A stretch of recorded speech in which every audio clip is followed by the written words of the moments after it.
सभी स्टूडेंट का मेरे इस यूट्यूब चैनल पर स्वागत है। आपको मैंने पिछले क्लास में बताया था कि ऑब्जेक्ट और इमेज डिस्टेंस जो है के बीच का ग्राफ कैसा होगा। तो उसमें मुझे कनकेव और कन्वेक्स दोनों का बताना था, लेकिन समय के अभाव के कारण, क्योंकि कनकेव मिरर का बताने के दौरान बहुत सारे स्टूडेंट ने फिर से रिपीट करने के लिए कहा था, इसलिए रिपीट करने के दौरान समय नहीं बच पाया था, तो कन्वेक्स मिरर का नहीं हो पाया था। तो आज अभी मैं आपको कन्वेक्स मिरर का भी बता रहा हूँ, और आप सब इसको जहाँ तक नोट किए हैं वहाँ के बाद इसको नोट कर। देखिए, अक्सर ऐसा होता है अभी के समय में बोर्ड एग्जाम में भी बहुत इजी क्वेश्चन पूछा जा रहा है, जिससे पढ़ने वाले विद्यार्थी सोचता है कि ऐसा ही क्वेश्चन आएगा। लेकिन आप 2017 2018 के एग्जाम को देखिए, उसमें ऑब्जेक्टिव क्वेश्चन में विद्यार्थी का पसीना छूट जाता था। बिहार बोर्ड की बात ही कर रहे हैं, सीबीएसई का तो देख ही रहे हैं, अभी बिना परीक्षा दिए पास हो रहा है। तो अब मेरा ये मानना है, मेरा ये आपको कहना है या आपको सलाह देना चाहता हूँ कि अपने आप के लेवल को मेंटेन कीजिए, इंक्रीज कीजिए। लेवल को नीचे रखेंगे तो आप ऑल इंडिया लेवल पर सारी स्टूडेंट को, कोई स्टूडेंट आंध्र प्रदेश का होगा, कोई स्टूडेंट हैदराबाद का, कोई सिकंदराबाद का, कोई मुंबई का, कोई दिल्ली का, उसके लेवल में आप अपने आप को कैसे एडजस्ट कर पाएंगे। इसके लिए आपको पूरा हाई लेवल पे चलना। अगर हम आपसे पूछें, देखो जी, बताओ बताओ, यहाँ पर यहाँ पर ये जो है म्यू है, और ये है टी, और ये है भी, ये अपवर्तनांक है, और ये प्रकाश का वेग है। ये माध्यम में प्रकाश का वेग है। अगर हम कह दें देखो म्यू का मान जो है ये 1.5 है, तो भी का मान निकालो, तो सभी स्टूडेंट तुरंत बना देगा, कहेगा कि यहाँ पे म्यू इक्वल टू सी का मान होता है 10 पावर 8, ये हो गया 1.5। तो यहाँ से वो हम लोग देख सकते हैं। अभी पहले तो का मान रखेंगे, थोड़ी देर में यहाँ पे आप तुरंत कर देंगे, इतना सी का मान इतना होता है, तो भी को इधर ले आएंगे, ये हो जाएगा 3 × 10 पावर 8/1.5। तो आप तुरंत बना देते हैं कि प्रकाश का वेग के माध्यम में इतना होगा। बहुत इजी है। अगर इस तरह के न्यूमेरिकल को बनाने का आपका आदत लग गया, देखो अगर इस तरह के न्यूमेरिकल को बनाने का आपका आदत लग गया, तो ऐसे कंडीशन में आप समझ सकते हैं, अगर ऐसा स्टूडेंट को बनाने का आदत पड़ जाएगा, तो फिर आप लेवल मेंटेन नहीं हो पाएगा। कल हम ग्राफ बताए थे यू और भी का, उसमें आईआईटी का क्वेश्चन भी बताए थे पिछली क्लास में, तो आपको पता होगा कि उसमें जो है लेवल मेंटेन होता है। एक हाई क्वेश्चन है और से विद्यार्थी परेशान, क्या होगा, ये समझ पा रहे हैं, इसलिए क्योंकि आप उतने लेवल तक माइंड को नहीं ले जा, आपको इजी इजी क्वेश्चन बनाने का आदत पड़, और इसलिए आप अपने लेवल को मेंटेन नहीं कर पा रहे। इसलिए मैं चाहता हूँ आप थोड़ा सा अपने लेवल को इंक्रीज कीजिए, और अगर आप अपने लेवल को इंक्रीज कर लेंगे, ऐसे कंडीशन में आप कठिन से कठिन क्वेश्चन और ऑल इंडिया लेवल के एग्जाम में को भी आप अच्छी तरह फेस कर पाएंगे। आज क्या आप समझना है अभी आपको, graph between u and v for convex mirror, यही है। तो इसको हम लोगों को समझना है। तो देखिए, इसको समझने के लिए सबसे पहली बात है, ये जो कन्वेक्स मिरर है, कन्वेक्स मिरर जो है, ये कन्वेक्स मिरर का इस तरह से हम लोग ग्राफ, पहले एक पिक्चर बना लेते, जो रे डायग्राम में पहले पढ़े हैं, रे डायग्राम में याद है ना, रे डायग्राम में पहले पढ़े हैं। रे डायग्राम में जब हम लोग इसको इस तरह से पढ़े हैं, तो यहाँ पर गौर कीजिए, इस कंडीशन में आप देख सकते हैं, यहाँ पर जब लाइट आता है, यहाँ से एक ऑब्जेक्ट जब इन्फिनिटी पे होता है, ऑब्जेक्ट जब इन्फिनिटी पे होता है तो इमेज कहाँ बनता है, फोकस पे बनता है। एक कंडीशन तो ये है, ऑब्जेक्ट इन्फिनिटी पे है, इमेज कहाँ बन रहा है, फोकस पे। दूसरा कंडीशन इसका ये है कि इस कंडीशन में जब इस कंडीशन में हम लोग देख सकते हैं, इस कंडीशन में जब भी कभी अब यहाँ पर अगर ऑब्जेक्ट यहाँ पर हो, तब इमेज कहाँ बनेगा? तो इमेज इसका तय है यहाँ पर, तो इमेज इसका तय है यहाँ पर कहाँ बनेगा? यहाँ पर इसका इमेज कहाँ बनेगा? ये पोल और फोकस के बीच बनेगा, ये है ना, पोल और फोकस के बीच बनेगा। लेकिन यहाँ पर कहाँ बन रहा है? फोकस पे बन रहा है। इसका दो ही कंडीशन मेन होता है यहाँ पर।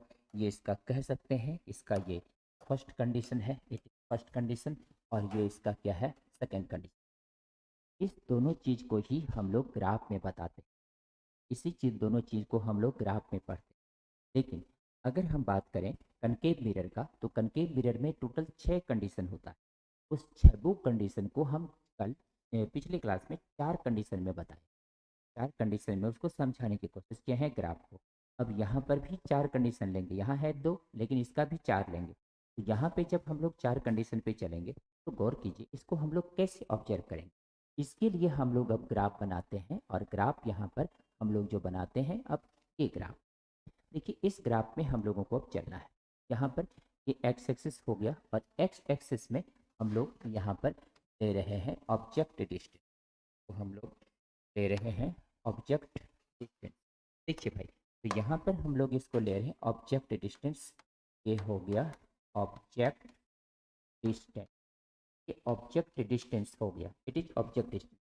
और इस तरफ जो है, इस तरफ जो है यहाँ पर भी है, और ये हो गया image distance, is image distance, image distance, इसका इमेज डिस्टेंस।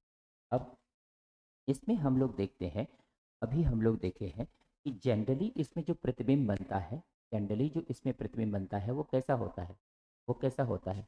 वाजिब में प्रतिबिंब जो बनता है यहाँ पर हम लोग देख सकते हैं, ये तो लाइट सीधा आएगा नहीं, ये लाइट यहाँ पर सीधा आएगा नहीं, ये लाइट इधर जाएगा और यहाँ से ये सीधा मिलेगा, है ना, ये इधर जा करके रिफ्लेक्ट हुआ, यहाँ मिला। तो ये वाजिब में वर्चुअल इमेज बना रहा है, क्या हो रहा है? वर्चुअल। और ये भी इमेज क्या हो रहा है? वर्चुअल। प्रश्न है कि क्या इसका कभी रियल हो सकता है? तो जवाब होगा यस, इसका भी रियल हो सकता है। कब? जब ऑब्जेक्ट ही वर्चुअल हो जाए तो उसका कन्वेक्स मिरर का इमेज रियल हो सकता है। उसी तरह से इसमें 4 कंडीशन देखेंगे, और 4 कंडीशन में हम लोग इसको बिल्कुल स्पष्ट समझ जाएंगे इसमें कब कब कैसे कैसी स्थिति हो सकती है। अब यहाँ पर आप गौर करके देखिए, इस कंडीशन को अगर हम लोग देखते हैं, अब यहाँ पर हम 4 कंडीशन लिए हैं। देखिए, सबसे पहला कंडीशन हम लोगों का ये कंडीशन नंबर 1, ये 1 है। ये जो कंडीशन है हम लोगों का, ये नंबर 2 है, ये नंबर 3 है, और ये जो है नंबर 4 है। It is 4 number. ये 4 कंडीशन है, first, second, third and fourth. अब इसी चारों को हम लोग को समझना है। यहाँ इस ग्राफ को खींचते समय पहले एक्स एक्सिस में ऑब्जेक्ट डिस्टेंस, वाई एक्सिस में इमेज डिस्टेंस, यहाँ पे एक लाइन सीधा खींच दीजिए और एक लाइन इधर से सीधा खींच दीजिए।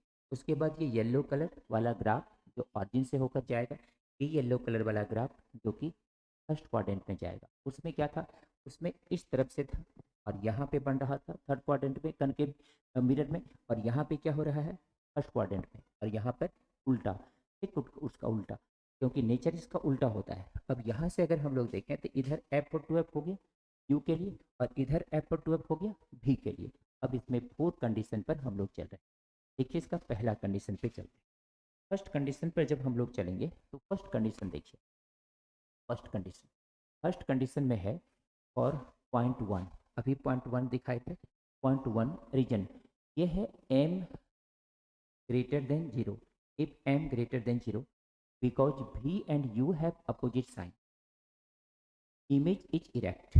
इसका मतलब हुआ, इसको हम हिंदी में लिख दे रहे हैं, हिंदी लिख दे रहे हैं, यदि यदि m 0 से बड़ा हो, 0 से बड़ा हो, क्योंकि क्योंकि v और u, v और u विपरीत विपरीत चिन्ह का है, v और u विपरीत चिन्ह का है, तो प्रतिबिंब वास्तविक है, तो प्रतिबिंब वास्तविक है, तो प्रतिबिंब वास्तविक। तो फिगर से भी समझेंगे, में प्रतिबिंब वास्तविक नहीं होता है, लेकिन यदि वस्तु ही काल्पनिक हो जाए तो प्रतिबिंब वास्तविक होता है। उसका यही कंडीशन, प्रतिबिंब ही अगर वास्तविक हो जाए, प्रतिबिंब ही अगर, देखिए यहाँ पर वास्तविक प्रतिबिंब बन रहा है, अगर वस्तु ही काल्पनिक हो जाए तो प्रतिबिंब क्या होगा, वास्तविक।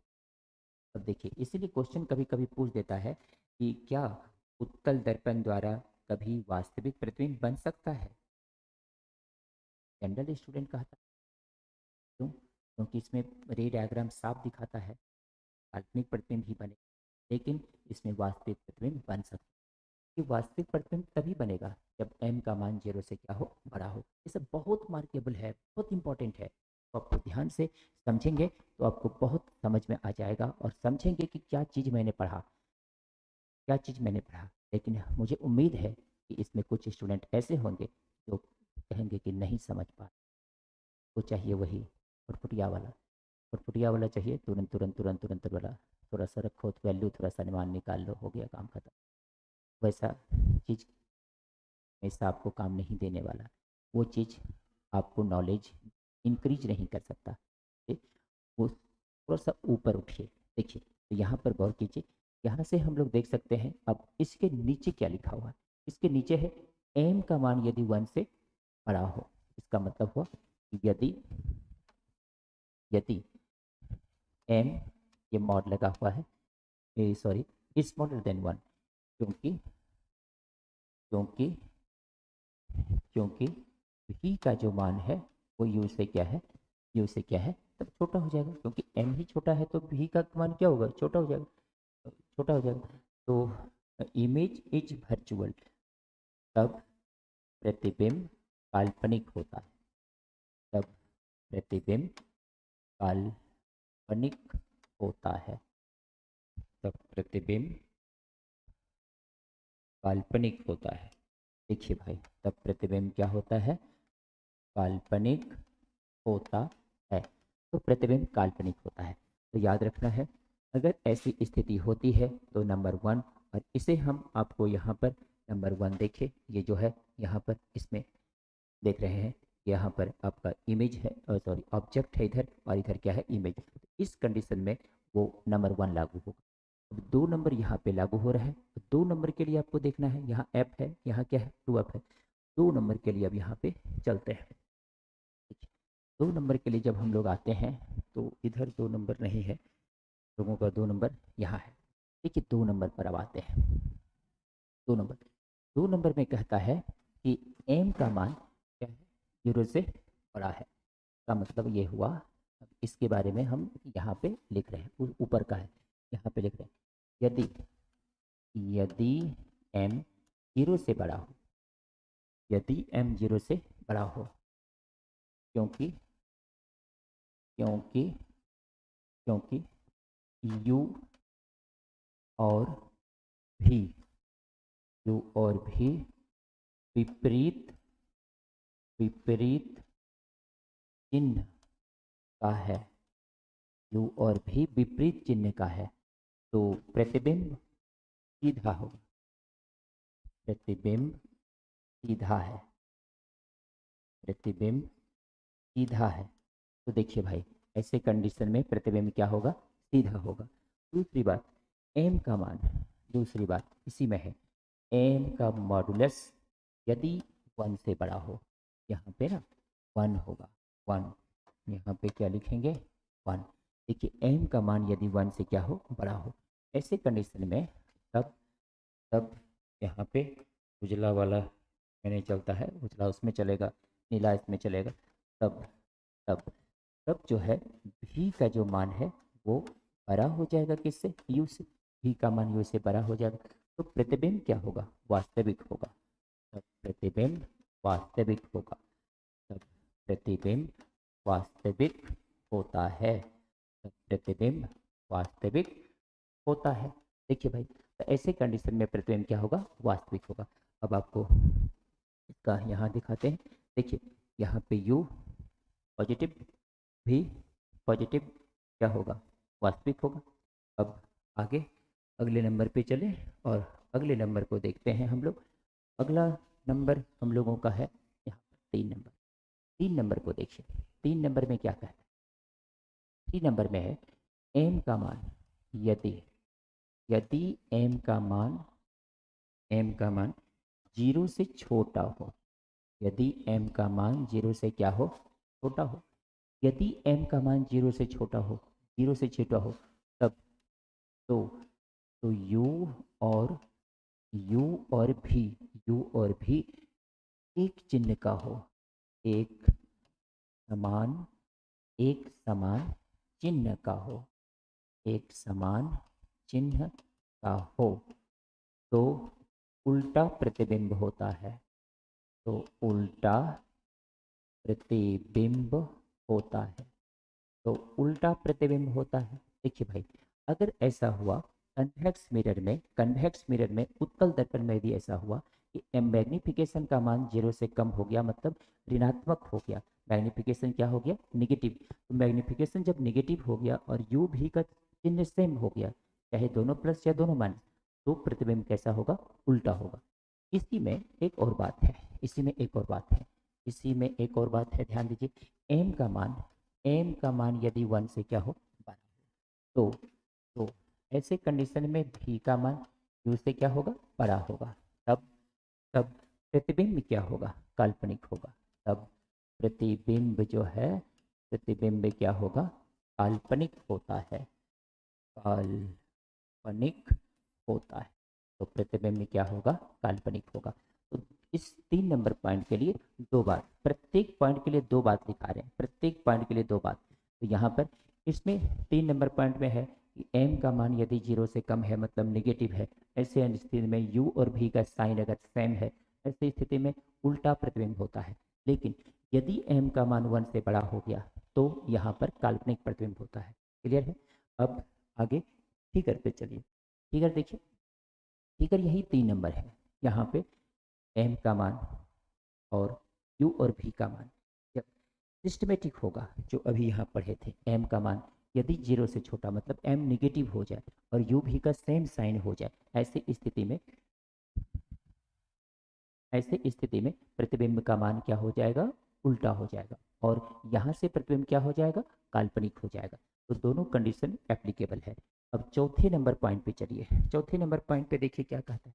चौथा नंबर पॉइंट है कि यदि यदि यदि एम 0 से कम, मतलब निगेटिव हो, यदि एम एम 0 से छोटा हो, यदि एम 0 से छोटा हो, तो तो यू और यू और भी एक ही चिन्ह का हो, एक ही चिन्ह का हो, यू और भी एक ही चिन्ह का हो, यू और भी एक ही चिन्ह का हो, एक ही चिन्ह का हो, तो प्रतिबिंब उल्टा होता है। तो प्रतिबिंब उल्टा होता है। तो प्रतिबिंब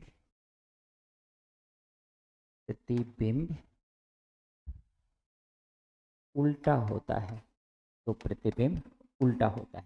देखिए भाई, इसमें तब ऐसे कंडीशन में प्रतिबिंब क्या हो जाएगा, उल्टा, जब m का मान नेगेटिव होगा, u और v का चिन्ह जो है क्या होगा, एक ही होगा, तो प्रतिबिंब क्या हो जाएगा, उल्टा। और यहाँ पर m का मान यदि 1 से कम हुआ, आगे बात है, m ये 4 नंबर है और ये 3 नंबर है।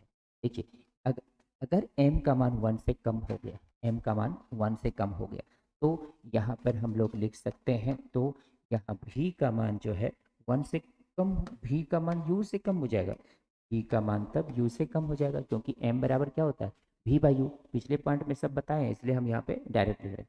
तो भी का मान u से कम हो जाएगा, तो प्रतिबिंब जो है काल्पनिक होगा। तो प्रतिबिंब काल्पनिक होगा। तो प्रतिबिंब काल्पनिक होगा। तो प्रतिबिंब काल्पनिक होगा। तो प्रतिबिंब काल्पनिक होगा।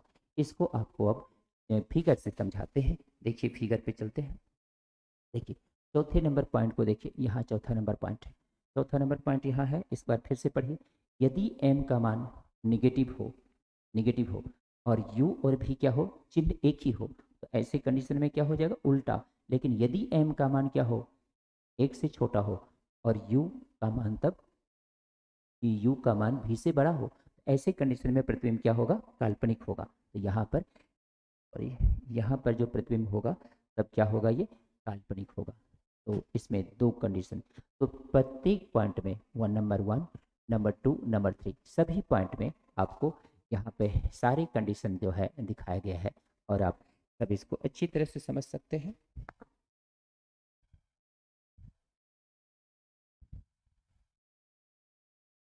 चलिए नोट कर लीजिए तेजी से फटाफट।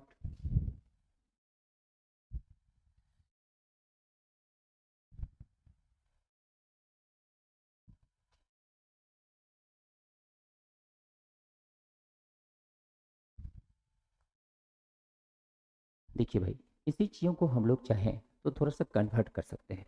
यहाँ पर अगर हम लोग देखते हैं तो इस जगह हम लोग एक सिस्टम को यूज कर सकते हैं, और यहाँ पर हम लोग 1 और यहाँ पे 2 यूज कर सकते हैं, और इसके सेंस में फिर वहाँ पे मान हम लोग सेलेक्ट कर सकते हैं। देखिए ये कलर ठीक नहीं है, यहाँ से हम लोग चुन सकते हैं ये 2, और यहाँ से हम लोग ले सकते हैं इसको, यहाँ से कर सकते हैं 3 एंड 4। तो देखिए इस कंडीशन के लिए भी हम लोग अब जैसे अभी पीछे पढ़े थे उसी तरह से हम लोग फिर उसको फॉलो कर सकते हैं। तो ये फर्स्ट कंडीशन हो जाएगा, तब ये सेकेंड कंडीशन हो जाएगा, तब ये थर्ड एंड ये फोर्थ कंडीशन हो जाएगा। तो इस तरह से हम लोग इसका मान निकाल सकते हैं। अब आपको एक क्वेश्चन देने जा रहे हैं जो कि नीट एग्जाम में पूछा गया है, इसी थ्योरी पे आधारित है। देखिए आगे इसी थ्योरी पे आधारित है जो कि हम लोगों को अब पढ़ना है। देखिए यहाँ पर आगे क्वेश्चन आ रहा है, यही है क्वेश्चन। देखिए क्वेश्चन है आपका, ये नीट 2017 का क्वेश्चन है। इस क्वेश्चन को अब आपको बनाना है, इसका क्या सही जवाब होगा, इसका सही जवाब आप सभी को सॉल्व करना है। देखिए क्वेश्चन है, the graph between u and v for a concave mirror is u, उस दर्पण के लिए u और v के बीच का ग्राफ क्या होगा, u और v के बीच का ग्राफ क्या होगा, ये हम लोगों को बताना है। देखिए तो u और v के बीच का ग्राफ बताना है, इसमें से a number, b number, c number, d number, इस 4 ऑप्शन में से कौन सही है उत्तल दर्पण के लिए। चलिए तेजी से आप बना सकते हैं, बना लीजिए, इसके बाद हम बताएंगे।